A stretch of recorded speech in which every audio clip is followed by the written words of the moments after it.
Hello. In this video, I'd like to do what I can to carry forward our understanding and exploration of the theme of artificial intelligence. In an earlier video, we tried to get at artificial intelligence by first considering intelligence itself and what we in fact understand by that word. We also tried to think about what we mean by artificial. And one answer that we came up with was that artificial is in some ways a simulation, like it's meant to perform the same function. And we considered the example of a simulated intelligence in the form of in fact we used the example of a clock. And in some way we thought of this as an example also of technology itself, and this has been a theme from earlier videos as well. We thought of a clock as a kind of externalization or an outsourcing of this kind of innate, almost like the circadian rhythm and the ability that we have just to basically keep track of duration and keep track of time and know approximately what time of day it is. We thought of in some ways, the archetype of technology as outsourcing or externalizing or objectifying certain capacities that we have sort of latent already in ourselves. Writing was another example of this. We thought of we contrasted the ancient bards who could recite thousands and thousands of lines, or the rishis in India who would recite the Vedas, just line after line after line, in a way that today it's hard to comprehend. And we considered how writing was in some way an objectification of this basically the remembered speech. Writing as a way to kind of instantiate and solidify speech that otherwise is it's always in a dialogue, and it's always in exchange. It's always in the moment. That changes with writing. Similarly, with something like time, it's very hard to conceptualize a sort of objective time separate from our experience of time until you have something like a clock.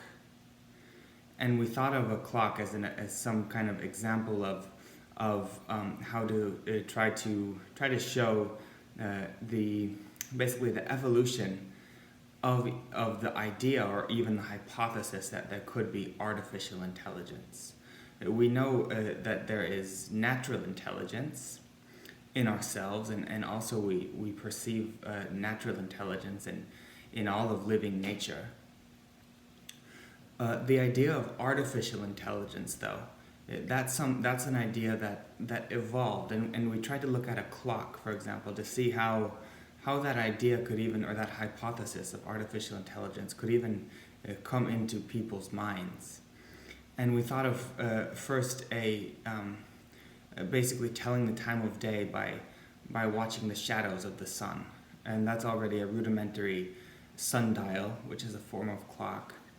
But there it's clear that the time of day is not something a person can separate from the stars, right? From the sun, from the earth, from the planets. Right? The time of day is it's something integral to an entire system. But then with a clock, and you can imagine how the sundial could then become maybe an hourglass, and then already you're starting to separate time from seasons and from nature. But then a real milestone is crossed if we think about a mechanical clock with gears, and Galileo was instrumental, among many other things, in developing one of the earliest mechanical clocks. Suddenly we see something like the shadow or the hint or the semblance of intelligence in the clock, right? Because the clock somehow knows what time it is, but it doesn't. That's kind of an equivocal use of the word know, because does the clock really know what time it is? that's doubtful, that the clock really knows what time it is. Rather, the clock is programmed to, the gears are programmed to revolve at a certain rate. We can tell the time, the clock tells the time, but it doesn't know the time, right? But it only tells the time to someone who knows how to read the time from the clock. Yeah. But then we imagine some kind of development from a kind of mechanical clock with gears. From there we could go to a sort of clock radio that suppose the clock radio too, it's programmed that when I say, hey you, hey Alexa, what time is it? That she tells me that it's 5 minutes after 4. I don't know what time it is. That's about the time of day that I'm making this video. And then suppose even further and then I start to wonder, right? So I say, wait a minute, this is starting to pass what we introduced in an earlier video, the Turing Test, right? Like, I'm almost starting to think maybe this device, maybe it's in fact intelligent, and maybe it's in fact conscious, right? And this was Alan Turing's test for artificial intelligence, is whether a person could, whether it seemed intelligent to me, right? Whether it was able to successfully simulate the presence of a consciousness. And suppose then I start to wonder, and I say, wow, she answered, and she's right, and I didn't know what time it was. In some ways, she's more intelligent than I am. And so then suppose that I even say, Alexa, are you, and suppose I even pose this question, I say, are you conscious? And I ask and then suppose that I don't know whether this is in fact the case, but it's easy to imagine. Suppose that this kind of smart radio clock was programmed to say, yes, in fact, that I am intelligent, or yes, in fact, that I am conscious. Then I would have to stop and wonder about what I just heard, and wonder if I'm convinced. And this again is kind of a recapitulation from an earlier video. And we have to be quite, if we want to understand what's at stake, we have to be extremely careful and use terms in sometimes in very precise ways. And in the last video, we made a distinction, and this is a theme that that has been present with us for most of the semester. But it's the difference between intelligence, knowledge as understanding, and knowledge as information, right? And it's clear that Alexa, or whatever we call this clock, has some kind of information, right? After all, she was able to tell me what time it was. But what's not at all clear, and what's in fact, at least the way it seems to me, extremely doubtful and in fact impossible, is that she has any understanding of for example, the meaning of what she says when she tells me the time. And I tried to show, I gave the picture of going from a mechanical clock to this so-called smart clock or a smartphone, to show that it's mostly just a difference in degree, and it's doubtful whether it's a difference in kind. In this video, I would like to, again, picking up on these ideas, try to, in the spirit of the entire course, try to come at the same issue of sort of what is intelligence, what is artificial intelligence. The second question can't really be answered without the first one. I would like to come at this question from the perspective of what we know about our own intelligence. Yeah. And I think it's safe to say that we all sort of, especially if we think of something intelligence, or if we think of our minds, we immediately, most people will immediately associate their minds with their brains. And we even have, idioms in our language, and this shows that it's quite a traditional way of thinking. We say like, it's all in my head, or something, and we imagine thoughts, and we place them in our heads, right? We talked about this in class, but it's not an entirely uniform belief or experience that people have, that they situate the thoughts in the head. In fact, this was kind of something of a I don't know if it's a disagreement exactly, but it's a different opinion that between Plato and Aristotle. Plato always thought that in some way the logical part of the human being, the thinking part, was in the head, and Aristotle believed that it was in the heart. And that's a tangent, and so we won't pursue that. Basically, the argument for each side. But I only bring that up just to show that there are other ways to look at this. Nevertheless, I think it is safe to say that as a consensus, we associate our brains as the sort of something like the organ of thinking, the organ of intelligence, and the organ of consciousness. And so then it's quite clear why this could give us a new insight into our basic question of intelligence and artificial intelligence. Because then we can see that if there's some way to sort of, again, create an artificial brain, which is it's been an idea of science fiction writers for decades, if not centuries, and if we could somehow again create an artificial brain, we would have a simulation of the brain, right? And then then we would have maybe succeeded in creating this sort of holy grail of computers, which is artificial intelligence, and it's a sort of a task or an enterprise or a dream that many scientists have had for certainly longer than I've been alive. And it's not difficult to see, or it's a very defensible or very reasonable hypothesis, right? If you start to think, well, in the same way that a stove produces fire, if you think by analogy and you start to create analogies, and you say, well, the heart is like a pump, and so maybe the brain is like a computer, right? And we can again see how, I mentioned this already in the video, but the analogous relation between our technology and our sort of our bodies and our psyches.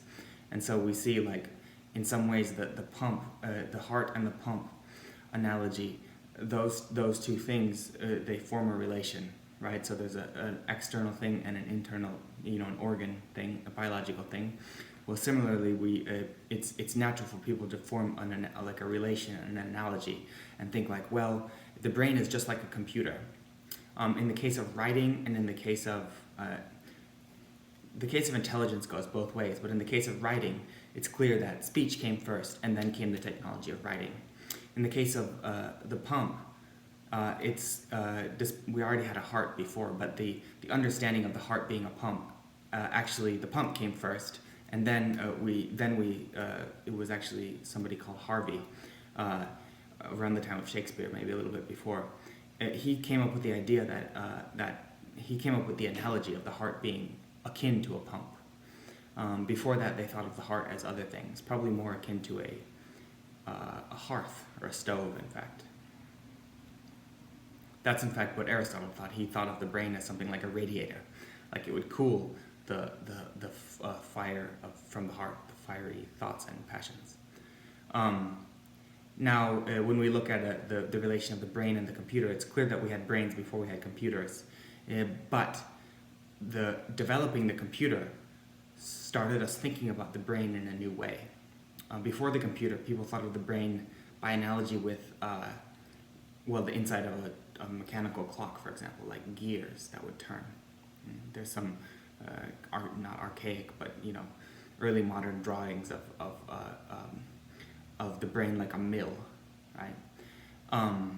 This, in fact, there's a famous argument against the notion that we could ever recreate intelligence, create artificial intelligence, by a famous philosopher called Leibniz. and I might have an occasion to talk about that argument later in this video, or perhaps in a future video. But the point is that these different analogies between something outside of the body they shed light, or they encourage us to consider things in a certain way, right? And so the computer has certainly done that for our brains. Before we invented computers, we didn't think of brain as akin to a computer. It wouldn't even. It's hard to imagine. That doesn't really make sense, right? So we have the computer, then we start to think, well, in fact, let's treat the brain like a computer and see what that reveals about the brain and about the workings of intelligence, the underpinnings of intelligence. And so scientists they can start with a hypothesis and say, well, let's assume that the brain creates consciousness in the same way that, or intelligence in the same way that I already said that in the same way that a stove creates warmth. And in fact, advancements in measuring and equipment technology have allowed incredible research into basically mapping the correlations between, like, if I lift a finger, or if I calculate the hypotenuse of a triangle, for example. Somebody can, I could be in a laboratory and they could be doing tests on my brain even as I'm thinking or moving. There are two different main kinds of tests. One is testing the electrical activity outside of my brain, and this is what you may see in movies with people with patches on their heads. This is basically measuring electrical activity, and the test is called EEG, or electroencephalography, I think is the term. Another one can test the movement of blood actually through the brain in real time. It's called functional magnetic resonance imagery. That uses magnets, so it can track which part of the brain there's blood flow to when you're performing a given task. And you can imagine how this is relatively recent, so within the last 50 years that these studies have really taken off, just because before that time we lacked the equipment, right? But you can see how this would lend so much credibility to the hypothesis that look, if we can just map everything that you do in some way, it correlates. It correlates with a activity, or some kind of activation, or some kind of activity, right? Either electric or magnetic, or electric or blood flow. It correlates with a specific activity in a specific region of the brain, or it appears to. And then we might assume, just if these things correlate and they're able to establish consistent correlation, then you might start to imagine that it's actually quite a bit more than that, and it might even be causation. Like basically the brain is causing the intelligence, or the consciousness, or the thinking, right? And so that's been kind of an approach, and again it's lent credibility through these studies that can prove correlations between cognitive activities and cerebral activities. It's also sort of, in some way, I don't know if this is exactly lending it credibility, but it allows us to even form the hypothesis in some way. It lends credibility to the hypothesis because we know that we can that computers can perform functions, and computers, you're obviously starting from physical mechanical pieces, and they're giving an output, right? And so then you can imagine easily by analogy that the brain is maybe something similar. Like you're starting with something physical and you're creating something that appears to be not physical, but it's maybe caused by something physical. But now let's try to think about this a little bit critically, and by that I mean let's try to understand what we mean by the different words, and this can help us again form a picture of what is at stake. Probably the most important distinction to have clear in order to really have this issue before us is the distinction between mind and brain. I used another similar distinction when I said cognitive versus cerebral. So these are in some ways just cognitive and cerebral are kind of Latin ways of saying mind and brain. I think we have some intuitive sense of what we mean by those things, but it's important to keep it very clear. We should consider the way in which they're similar and also the way in which they're different. If they were exactly the same thing, we probably wouldn't have two words for them. Maybe we would, but we certainly wouldn't use them in a different way. And I think everyone has a sense that there are subtle differences in the way we use mind and brain. And so let's try to think about that a little bit. One obvious difference between the mind and the brain is that a brain is something that maybe this isn't so appealing to people, but a brain is something you could hold on your hands, or you could have it on a table in front of you. In fact, this is kind of it's hard to imagine, but you could even somehow have your own brain in front of you. Maybe it stretches the imagination, but not too much, right? Other things do more. You could, in other words, the brain is it's other things, but it's also kind of an object, right? It's a piece of stuff, just like any other organ in your body. Now this hardly makes sense to talk about the mind in that way, as though the mind has, because right, once you talk about an object, then it has clear spatial parameters and boundaries, borders. It's delineated, has a certain weight. It's you can measure it with whatever kind of tool or measurement device that you're using. A thermometer or scale, or right, you can measure the volume, the size, the weight. Now I think the difference will be very clear between mind and brain, because none of that makes sense to think about the mind as something that has clear boundaries, inside, outside. You couldn't exactly measure the mind in the same way that you measure the brain. You certainly couldn't have, except in a sort of analogous use of this word, you can't look at your own mind. You can't look at somebody else's mind. In some ways, if we say yes, you can, we're using the language, maybe not equivocally, we're using it analogously. We don't mean exactly the same. You can't look at the mind in the same way that you can look at the brain. Right? So these are very, very important differences to keep in mind. Or I see, as an idiom, I might have said to keep in our heads or something. But again, this shows that traditionally there has been people have sensed that there's a relation between the mind and the brain, but also they're not the same thing. And I hope that just considering it a little bit has revealed this to us. Right, the brain, it's an object. It has weight. The mind, you can't say that about the mind, right? You can't describe exactly the same kind of qualities to the mind that you can to physical objects. Another thing that you can think about with physical objects is every physical object is basically, it's kind of external to every other physical object, right? That's what we sort of mean by physical object. We mean, separation in space. And if they weren't separate, they would be the same object, right? It's not clear that we can think about the mind in the same way. For example, we just might imagine,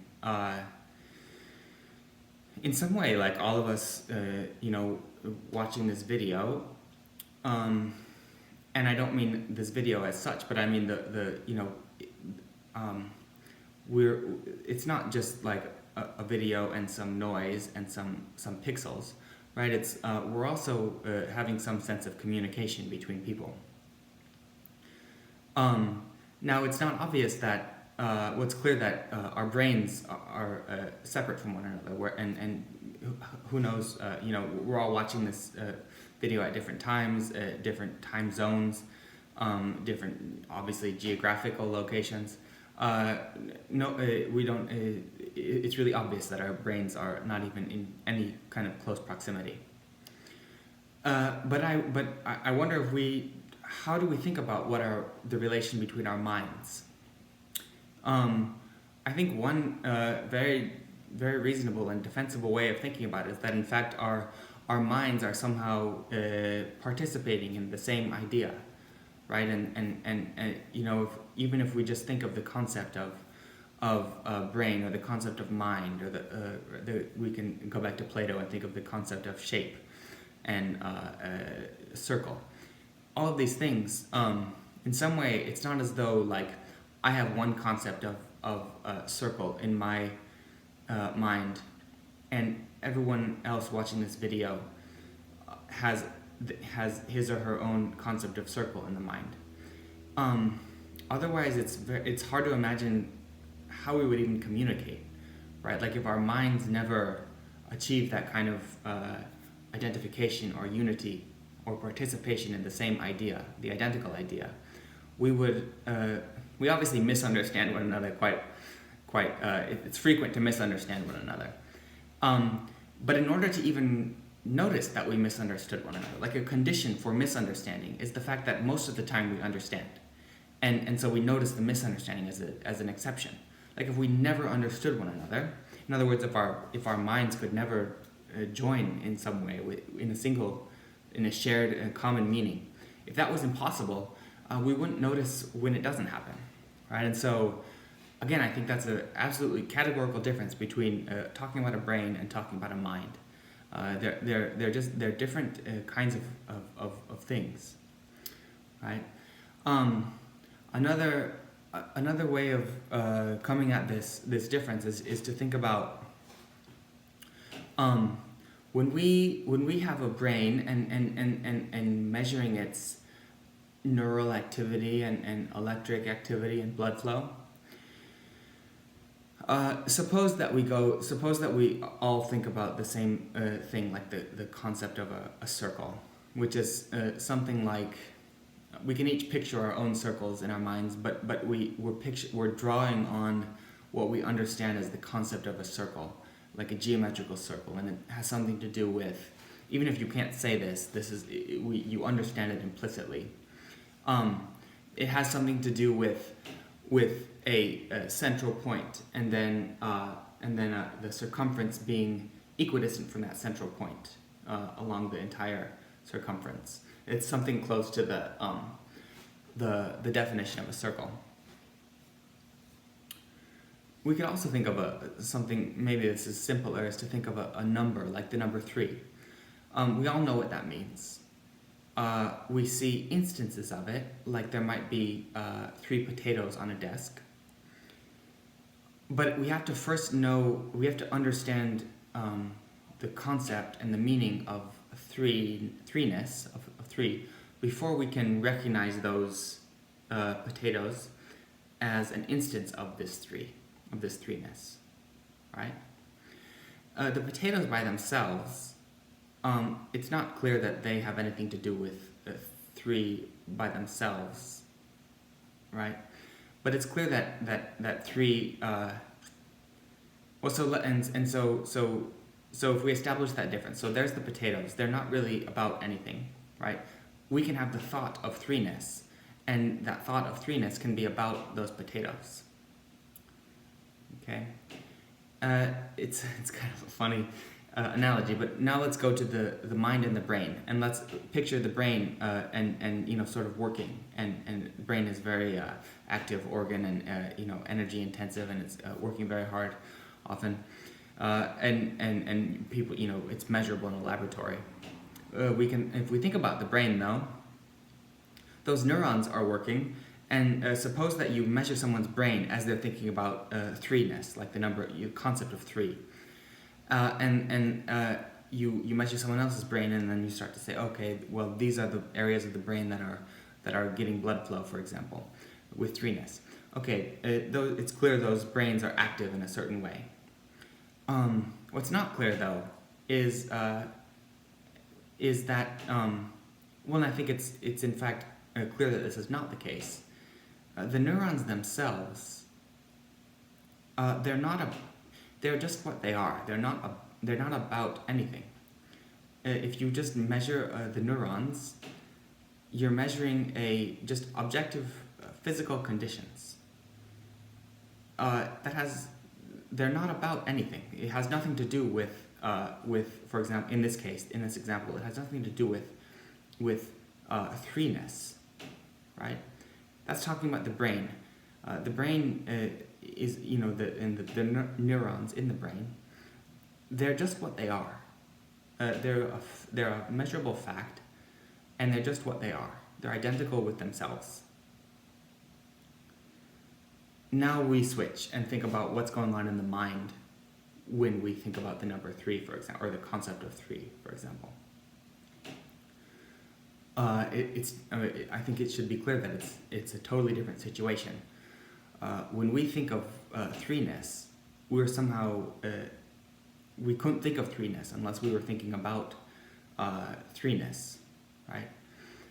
In other words, the mind has a totally different kind of relation to the world than the brain does. It's in some way the mind. It achieves some kind of. It's never exactly just identical with itself. Like you never just have an experience of mind. We don't know what that would be like, except by. In some ways we do, but it's using language in an analogous way. We do not have an experience of mind as such in the same way that we have an experience of the potatoes as such, or the thought of threeness as such. And so in some way we see this clearly now. Maybe I contradict myself. We don't exactly see the mind though itself clearly. We see a feature of the mind clearly, which is that the mind, contrary to the brain and the neurons in the brain, they're identical to themselves and they're not about anything. When we think about the mind, it's obvious that in some way that's the nature of the mind, is to be kind of about everything that it thinks on, potentially everything. In some way, it's both. So if we just take the 3 as to continue with the same example for the sake of consistency, if I think about 3 and I invite all of the viewers to join me to think about 3, our minds, and as intensively as we can think about threeness, to that degree, our minds are somehow becoming 3. They're thinking about 3, and they're also in some ways identifying with 3. And so in some way it's like the mind, but it's both identical with 3, but also not exactly identical with 3. So it's like it's a unity, but it also preserves some kind of difference. And so it's kind of a both like a paradox almost. The mind becomes identical with basically everything that we can think about, and at the same time it doesn't, right? So it's somehow unity and also difference at the same time. All of these, and this is speaking of kind of inexhaustible topics that they would just have no end to how much we could explore them. I think it's very obvious that talking about our own consciousness and our own intelligence and our own minds, this is something that I'm not even pretending to scratch the surface here. But I think that I've said enough to at least establish very important differences between the brain and the mind, and not just like in the way that a potato is different than an apple, because those are because they're both objects in space. They're both not fruits exactly. Potatoes are not fruits, but the mind and the brain are somehow really categorically different in a much more fundamental way than an apple and a potato or any kind of fruit or any kind of thing at all. The mind, it's somehow of a totally different essential nature. Now again, it's clear that there is some relation to the mind and the brain, but many people will disagree with me here. But I think it's very clear, and I hope that in this video at least I've showed why I think it's clear that it's not a simple relation of the brain producing the mind. And again, for the reasons that I've mentioned, 2 of them just being that unlike the brain, which is a clearly bounded object, the mind, it doesn't have edges. There's a famous saying from one of the, in some ways, one of the kind of most ancient figures at the beginning of this kind of lineage of Greek philosophical tradition. So he was before Socrates. The name is Heraclitus, Heraclitos. I understand his Greek pronunciation. He was Greek. He has a famous saying translated from ancient Greek, and it goes something like, you could travel all paths and you would never reach the boundary of the soul, of the psyche. You would never reach the boundary of the psyche. So great is its logos. So great is its definition. You could never reach the edges of the psyche, says Heraclitus. And so that's, I think, one reason that the mind is, that we have to think of the mind in a different way than we think about the brain. Then another reason is just because that in some way the brain is always just what it is, but the mind is always becoming everything else. Heraclitus might have said this too, but I know Aristotle said something along these lines, and other people too. Something along the lines of, I know Aristotle said this, the mind is in a certain manner all things. The mind is in a certain manner all things. And this is the idea that the mind, it can, in some manner, it can become identical with anything that it thinks about. Okay. The one last note that I'll just say on this subject. Recently, within the last 30, it was about 30 years ago that this phrase came into vogue amongst the philosophical community. What I've been talking about has been, it's often referred to as the hard problem of consciousness today. And this comes from a philosopher called David Chalmers back in the early 90s. He basically posed this question, which is not a new question. It's not an original question. But he posed this question in the terms that we think about it today, which is, again, this is kind of a recapitulation, but the idea that there's an so-called easy problem, according to Chalmers, which is, we can increase, as we increase with our technology and our scientific, research, we will have increasingly high detailed and resolution of the workings of the brain. So, measurable activity and neural activity in the brain. We can be confident that this research will continue and we will continue to make progress for a long time to come, but we know that we're making progress and we'll learn more and more and more and more about the brain. We will also establish correlations between brain activity, neural activity, and cognitive mental activity. This we can be certain about. He said the hard problem, though, this is according to David Chalmers, and it's not a new idea with him. It's something that people have been thinking about for centuries at least.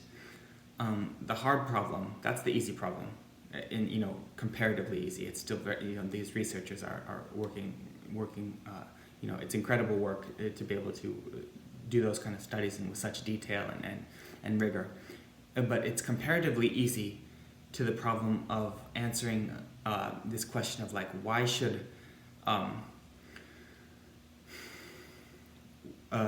should there be a mind at all if the brain can just perform these functions? Another way of thinking about that is why is it necessary, or how does it come that we have experiences of that experiences are a certain way to us, like the color red.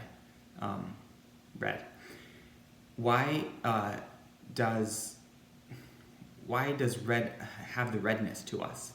You could imagine creatures that they could be functional, in a natural environment, and they could check the boxes of Darwinian evolution without having any kind of experience. Without being able to experience the color red or Beethoven or Led Zeppelin or whatever it happens to be. This was, to David Chalmers, the hard problem of consciousness. And it's basically saying, why is it necessary for us to have a kind of intensive dimension to our experience? Why do we need to be conscious? And then I'll just finish, I guess, with the in some ways he's alluding to somebody who was a contemporary of Isaac Newton, and together they invented calculus contemporaneously at the same time, not in cooperation, but basically almost to the same day in England and in Germany. Newton invented calculus, and also a philosopher called Leibniz invented calculus in Germany. Leibniz, though, was convinced that the approach of imagining that the brain could produce, that the brain could cause thoughts or experiences or perceptions, he was convinced that was a mistake. And he gave this famous thought experiment. And I think it is quite illustrative, and so I'll just conclude this video with just a briefly outline of his experiment, and it comes from passages in one of his books. The book is called Monadology, I think. But he's talking about, he says just imagine this as a thought experiment, and he says here's why it's the wrong idea to think about that if you study the brain you'll find the mind. He says imagine that you could expand the brain to the size of a mill, and then you could walk through the mill. He says you would see like gears and cogs and things turning, etc. You would see all this equipment. What you would never see are perceptions or thoughts or consciousness. He says you would never see that. You would only see the physical, mechanical workings, but you would never see the kind of the inner side of what that is comparatively the outside to. And so I hope that in some way, all of these ideas together, I hope that they're helping us just form a clearer, more comprehensive, more critical picture of this issue and this theme of artificial intelligence. And so I will conclude this video on that note, and wish everyone the best, and look forward to hear from any of you with any thoughts or comments. And so farewell for now.